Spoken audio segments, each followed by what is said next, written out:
If you want to know what I use in my kitchen, the tool probably more than anything else, it's this Cuisinart Smart Stick. This has lasted me, I've had this, gosh, 15 plus years, no kidding. It is an immersion blender. I've lost the balloon whisk, but it had a balloon whisk attached to it, and a mini food prep. So you just, let me unravel this. Sorry.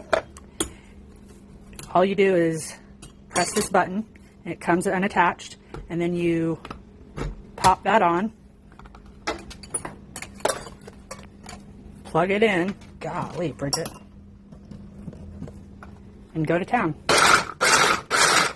I've unlocked this already, but you just unlock it and it pops off the top. You can also press this button and take that off and turn this counterclockwise and unlock it. But I chop my garlic mostly in this. You can also make salad dressing in this. You can make salad dressing with the immersion blender too, or you can just make salad dressing in a jar. But I get the whole bags of garlic, and then I put the garlic in here, take the little end nubs off, put the garlic in here with some olive oil, some salt, and just pulse it a couple times, and then keep it in my container that I use over and over because this will smell like garlic. And then I have fresh made garlic for a week or two. Yesterday I talked about, when I was doing my makeup video, I talked about how important prepping was. So now I am in that process of prepping for a massive pot of soup because my brother, my sister, me, my brother's fiance now, we all love soup. Hopefully Crystal and Rob might eat some soup. So huge pot of soup happening. And so with that, with cooking, you always want to make it super easy on yourself. And so you've got to prep. And that involves making sure everything is set and ready to go. So when you start a soup, you always want to start with a mirepoix. That's 50% onions, 25% carrot, and 25% celery. And then here's my fresh and canned vegetables mixture.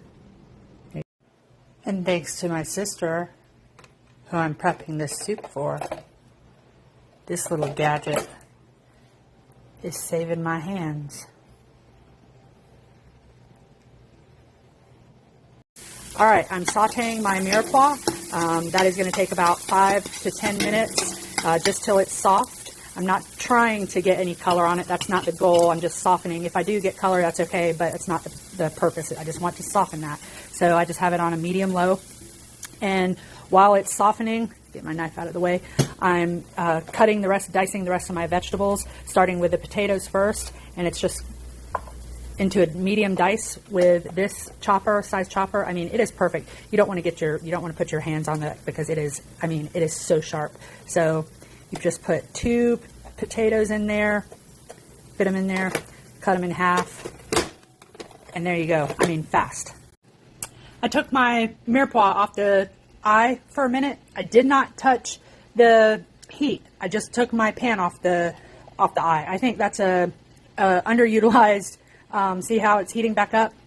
Don't mess with the heat. Just take your pot off the heat, and if you need time, because I do need a second. I didn't want that to burn, but I do have all my bases in there and my garlic. See, I just didn't want that to burn and get darker. I got some color on that, but it's okay. I wanted to explain, I'm cutting my cabbage up into bite-sized pieces, so I'm only using a half a head.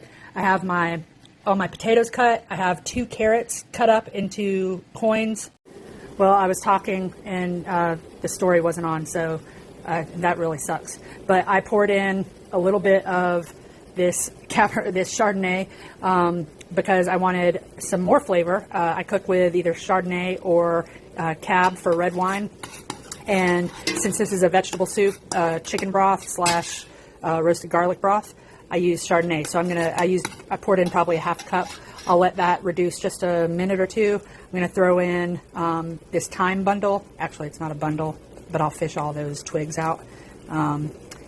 If I was serving a whole bunch of people, I would not do that, but it's my family.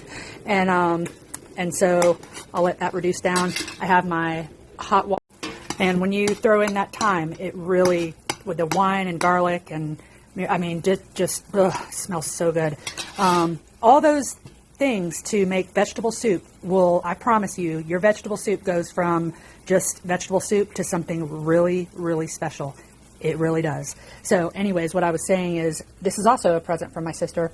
I'll start with hot water and it will make my soup cook that much quicker.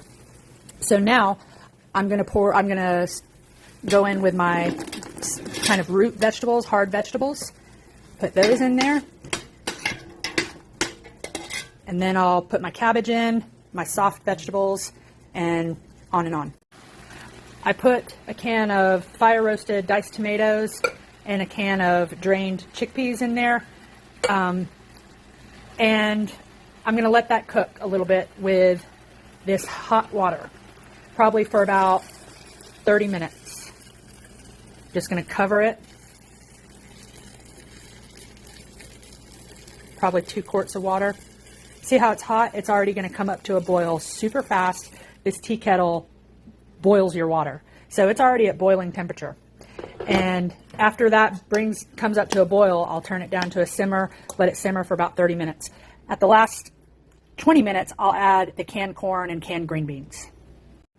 I'll probably add another quart or 2 of water, probably 2 quarts, because I forgot about those fresh vegetables. I'll add these when I add those tender vegetables. So those will go in the last 30 minutes of cooking. The squash and zucchini, super tender. So I don't want all those vegetables to get so mushy that they fall apart. That's not the point of this vegetable soup. I want it to be toothsome. My sister likes a good vegetable soup, and I don't like a super mushy one. I don't like crunchy vegetable soup, but I don't like a vegetable soup that is just mush either. So I'll add a little bit more water and just let it simmer. Smells good. I've added the squash, zucchini, the canned corn, the canned green beans, and now I'm going to re-season it with salt and a little bit of pepper, taste everything, bring that up to a boil, re-boil it, and simmer it for another 15 minutes or so, and it will be done. I'll finish it with a little bit of lemon because I think every soup needs a little bit of lemon. I fished all of the thyme sprigs out. Do you see how the thyme leaves just fell off and I didn't have to strip the thyme leaves? It's just a lazy man's way of stripping the thyme. And I also added just a little bit of Italian seasoning and some of my favorite seasoning, Play of Sunlight umami seasoning. Tons of flavor there.